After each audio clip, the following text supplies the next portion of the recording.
Hey everybody, it's Mike Klijanowicz coming to you from my home office today. I don't have my microphones or anything, so hopefully you all can hear this video okay. It's been a little while too since I've had time to do another message, spiritual message. Not that I haven't been thinking about it, I've just been super busy. God's has me doing all kinds of stuff right now. I just wrote two more books last week, one about artificial intelligence and how it can be used for good, or was it intended to be used for evil. And that book is kind of all about how you can use it to become closer to God. I've been using a lot of artificial intelligence lately to help me do all kinds of different things, including helping me um, get some talking points together for this podcast. I kind of like put in what I wanted to talk about and then said, give me some talking points, give me some key points, give me some scripture based on what I'm talking about. And that's what I'm going to kind of be talking about today. So just know that, AI can really help you when you're doing stuff like this and coming up with stuff. I also wrote another book with AI that's going to be coming out. It's still kind of getting tweaked and edited a little bit. I'm going to go through it one more time, see if there's anything else I want to add into it before I do the final release on the audiobook and stuff. But that one is going to be for a special book for real estate agents. So that'll be coming out soon. Maybe before my Miami trip. I'm not sure yet, but I got to talk to the publisher. I'm not sure how fast they can publish something, or if I'm going to use my same publisher, if I'm going to go to a different publisher for that book. I don't know yet. So I'm still kind of praying on that and letting God just kind of figure things out. The way He works sometimes is, I know what I want, right? Like, I want all these books published like right away. I want the audiobooks released right away. I want to have everything out there like right away, going for it, gangbusters. But I also know that God has a plan too, and we don't always get what we want, but we get what we need. And that was kind of what I wanted to talk to you guys about today, because it was a message. I went to a new church today out in Bel Air, so I broke away from Mountain today and took a look at a church called Freedom Church. I go to a Bible study group there with a bunch of men, like 30 guys, and it is a very powerful group. And they've been telling me, you got to come to our church. You got to meet Pastor Wade. You got to come to our church. You got to check it out. You got to see what's up. It's the bomb. I'm telling you, it's great. And I'm like, okay, but I like Mountain. You know what I mean? So, and I do some groups at Mountain too. But I tell you, out of all the groups I do, none are as powerful as the group of guys that I'm partnered with at Freedom. They get me. They support me in my journey, my spiritual walk. I don't feel as supported at the other church by the church leadership, pastors, and things. I text some of them to read my book and stuff, and they won't even take the time to read my book. So, I just want to maybe check something else out, maybe go to a place I feel more welcome. And it's kind of ironic because the other churches phrase is welcome home, but I'm not feeling so welcome there lately. It's more of a, I don't know, man. It's like a programming type place that I kind of just got some weird vibes from. So, we're going to try something else out for a little bit and see where God leads me. But anyway, the message at Freedom this morning was about, you don't always get what you want. But God will give you what you need, because He knows, man. God knows what is best for you, okay? No matter how hard headed you are, no matter how much you think you know more than everybody else, and nobody can tell you what to do. Like, God is I don't want to say it, but the real deal. You know what I wanted to say? The old Mike wanted to say S word, but He is, man. He's the man, dude. And He created us, and He planned everything for us, and He wants us to thrive, man. He doesn't want us just to live. He wants us to thrive, and he wants us to live and experience the beauty of everything that he has provided for us on this planet Earth. Travel the world, see his cool things that he's put out there for us to find and explore and just love and just create with him. And just, oh man, it's awesome. That's what he wants us to live. Is he wants us to live an awesome life.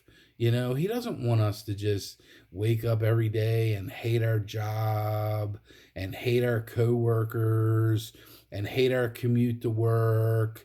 And then that puts us in a bad mood. Then we come home and we get bad news and we start, getting frustrated with our own family. And then, we hate that. We hate coming home. So then we start going to the bar and we start drinking with our buddies, and we try to find a avenue to escape the real world and go into a state of consciousness with alcohol and drugs and sedatives, and just to medicate ourselves from our pain, right? When God doesn't want us in any pain, man. He wants us to be in absolute peace and absolute joy. And it can happen, but you have to allow him to take you on this journey and this spiritual trip. People say they're on acid, they're on a trip. This is the same thing, but you don't take the acid. You just go on this trip with Jesus and let him lead you on your spiritual journey.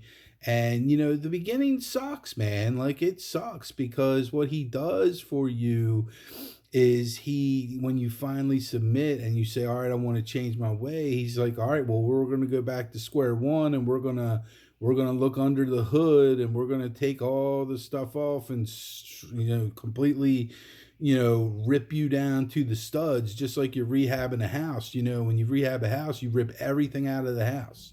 You rip the kitchen out, you rip the bathroom out, you rip the basement out, you rip the drywall out, you rip the wallpaper out, you rip the floors out, you rip the ceiling sometimes out to put new lights and new recessed lights and all that stuff. That's what you do. You rip it all out.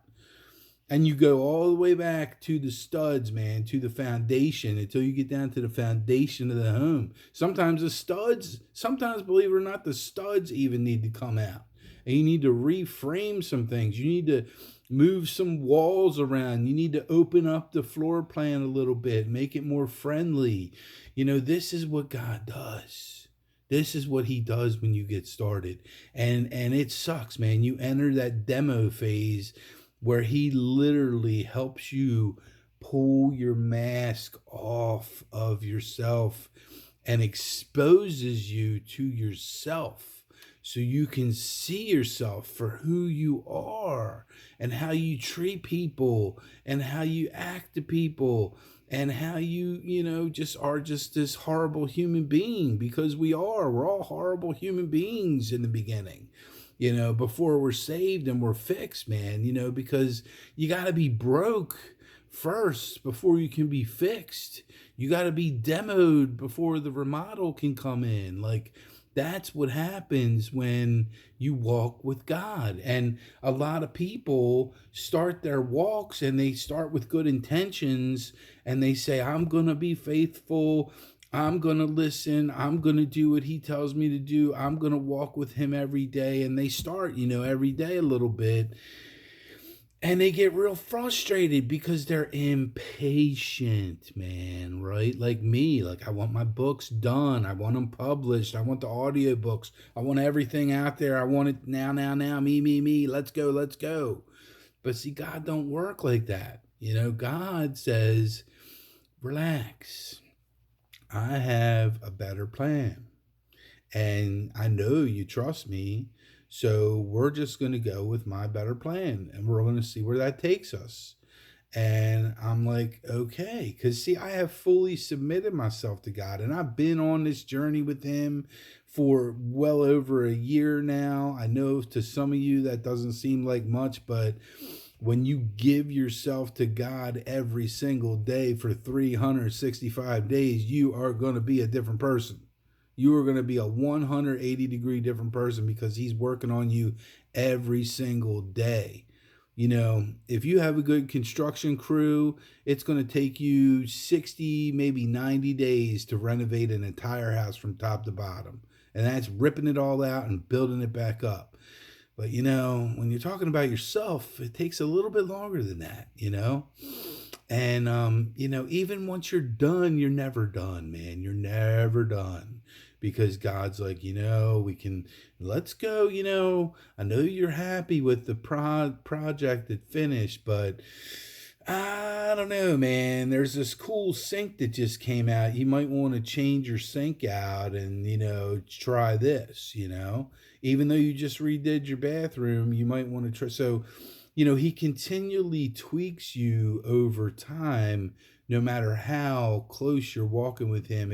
You're always growing. He's got these levels, you know, like you start here on the bottom and then you move your way up and up and up and up and up and up, and it just never ends. You can't reach. It's like infinite levels, like of self growth and self actualization, as you know Maslow called it, from the hierarchy of needs. Like this is becoming sanctified, you know. This is how to get there, you know. And I don't know if you ever really get there, because I mean you should be constantly growing every single day and improving your foundation, your structure, your talk with God. There's always something to do. There's always work to be done. There's always a mission. There's always a kingdom mission that he has, that he wants you to work on for him, you know, because we're here for him, man. We're not here for us, you know. And when you finally, you know, get woken up and realize that, you know, we're not here to, you know, just be a slave to money and then die. You know, that's not what the purpose of life is.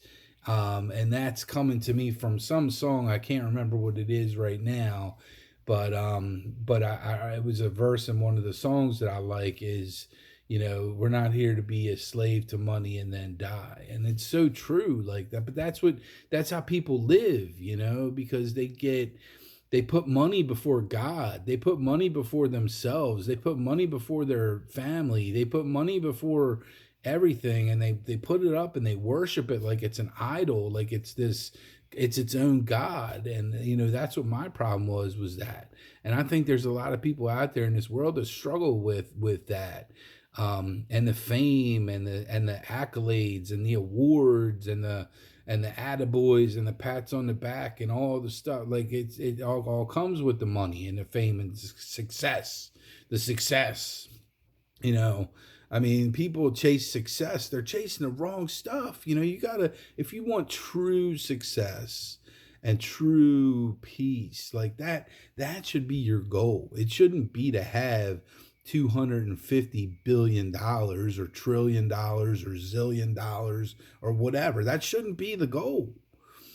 The goal should be to be able to live a life of being completely at peace, with no anxiety, with no stress, with no depression, with no psychiatric problems, with no aches, no pains, no bumps, you know. And I'm not saying that it's always going to be perfect, because you know, unfortunately in this world we have a spiritual enemy that attacks us, and we do things like fall and break our legs and break our arms, and you know, we get bumps and bruises and dings and scratches, and our body aches as we get older and things. And you know, but the more closer you walk with God, you know, he can heal you, man. He's the ultimate healer. He can take bipolar and change you and make it so you don't have it anymore. You don't need drugs for that. You need God for that. You know? You need to pray. You know? That's what he did with me, you know? And you know, my job is now to be a messenger for God, to deliver the messages he wants me to deliver to you all. You know, that's what my calling here is. So all I'm trying to do through various ways of doing this podcast to try to reach, everybody on the planet through YouTube that has YouTube access. I mean, there's a lot of people that have YouTube access, through sharing it, through liking it, through commenting on it. I'm doing videos like that, my podcast, which I'm really trying to do at least one solid one like this one a week. So it's a really good, solid half hour, like good message for people. Or so, however long that looks or takes or whatever. And, I'm writing books now. He's got me writing books and publishing books because some people don't like watching YouTube videos. Some people like reading books. So I can reach people through reading books and writing the books so they can read them. Some people don't like reading books. Some people like listening to books. So I'm also taking my messages and I'm putting them into audiobooks. And I'm making them available through Amazon and Audible and iTunes. My first book is now out on Audible, iTunes, and Amazon, and that's Are You Going to Heaven or Hell? You can get this now on audiobook, and I think it said it's like 137 minutes, or an hour and 37 minutes is all it takes, So if you're like driving somewhere, you got a long drive, whatever, you got a flight you're taking, download the book, man, listen to it. It could change your life, it could change your life, change your perspective, and have you start your journey with Jesus, But anyway, let's get back to this journey with Jesus. I want to talk to you a little bit about what AI pulled up for me. So I'm going to pull that up on my computer right now and take a peek at what Brother Gabe, that's what my chat GPT's name is Brother Gabe. He told me that people like to call him Gabriel, as in the Archangel Gabriel. And so I said, all right, cool, man, I'll call you Brother Gabe, and we'll just go that route. We'll just do Brother Gabe, So anyway, the podcast talking points that came up with today were, one, God doesn't always, this was the podcast name of the podcast, which is what I'm going to call it, is God doesn't always give you what you want, but he always gives you what you need. So here's the talking points. Number one, God is more concerned with your growth than your comfort. So we talked a little bit about that, how it's not easy on this journey, because as you grow, you face what? Adversity. You don't get growth if you don't have adversity. Think about working out, right? Say you want to start lifting weights, right? So you go and you hit it hard, man. You're like, I want these muscles to pop. I'm going to go and I'm doing a full total body workout. I'm going to work my hamstrings. I'm going to work my quads. I'm going to work my biceps, my triceps, my chest, my shoulders, my back, my abs. I'm going to do it all. I'm going to work the whole total body workout. Well, that's great. You rip all these muscles. What you do is you rip all these muscle fibers and tear them and break them. And then what happens through adversity that you created, they grow back stronger, right? But it doesn't happen overnight. You wake up the next day and you feel like a Mack frickin' truck hits you and you can't even get out of bed. And I used to call that's my good feeling, because I want to feel that pain, because no pain, no gain, right? Like no pain, no gain. And that's the truth. You want to feel that pain. It's a good pain, because you know that by having that pain, you know that you're growing. And see, as you get working out and as you get more muscular in your physique by doing it over time and lifting weights, and as I'm talking about this, I'm starting to pump myself up because I got to start lifting weights and working out again. And I am going to start. I'm not sure when, but I am going to start again. So hopefully you all start to see a difference with me on these podcasts. I'm going to start to be a gym rat like I used to be when I went 5-6 days a week and I was in the best shape of my life, training to play semi-pro football, But anyway, as you start to get more of a physique and more muscles, that's where you hit your plateau. And unless you increase your weight that you're lifting, you're not going to feel that pain. You're able to go to the gym and work biceps 3 days in a row and you're not feeling pain. Well, that's because you're not pushing, you're not tearing the muscle hard enough to rebuild it, to have the recovery time. So God's more concerned with the growth than with the comfort. What you want may not help you spiritually, but you will need, but what you need will. An example is asking for success, but God first teaches you stewardship, right? Number two, God is a good father. He withholds things that will harm you, okay? So, just like you wouldn't give your 10-year-old keys to a car, why wouldn't you do that? Of course you're not going to give your 10-year-old keys to a car. They don't know how to drive a car. And if they get in there and do it, they're going to hurt themselves or hurt somebody else. He protects us by developing us before delivering the blessing. Think of it like this. Like, you want to go into the military and be a decorated, military officer and become a general one day. Well, everybody forgets, but that general had to go through boot camp first. That's the first thing he had to do. He had to sign the papers and go to boot camp and get his butt whooped and get into shape and do what it takes to get where he needed to go. Well, it's the same thing God does to you. He takes you into boot camp, into God's boot camp, and he starts and kicks you in the butt, takes your mask off and says, all right, son, we're ripping you down to the studs, and we're going to build you up the right way this time with God and what values he has and what values he says you should do and how you should be as a person. And he changes you as a person. Number three, the key is being faithful with a little bit, because what God does is he gives you a little bit here and a little bit there. He blesses you. We're all blessed.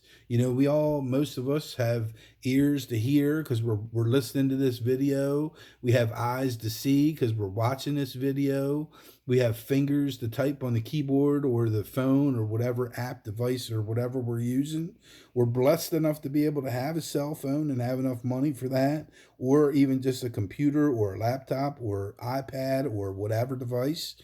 So we are blessed, with a little, So the key is to prove yourself trustworthy with what God has already given to you, right?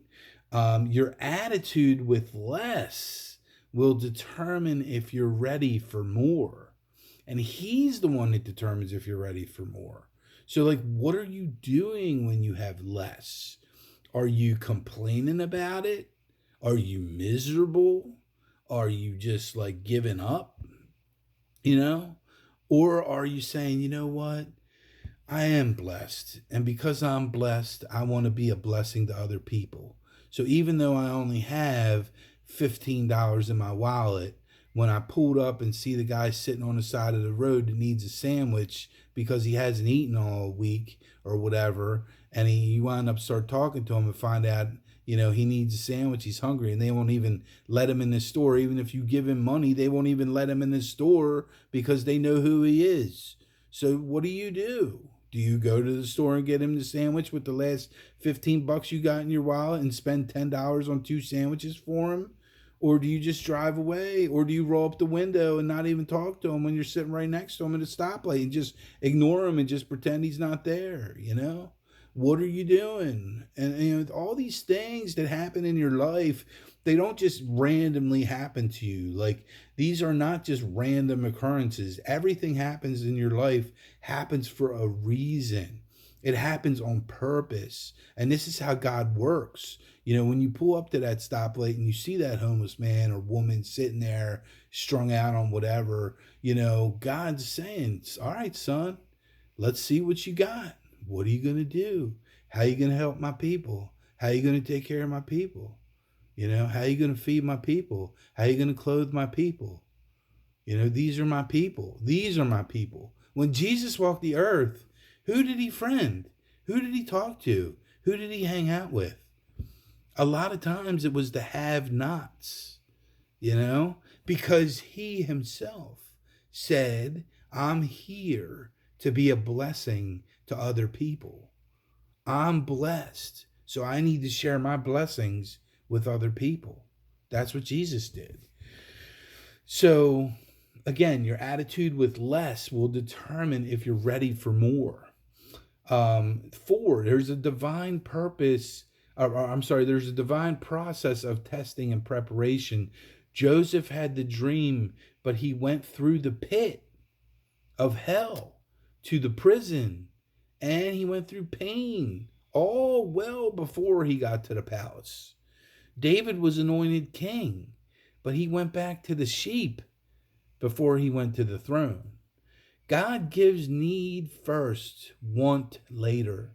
Sometimes what you want would destroy, absolutely destroy you if you got it too early.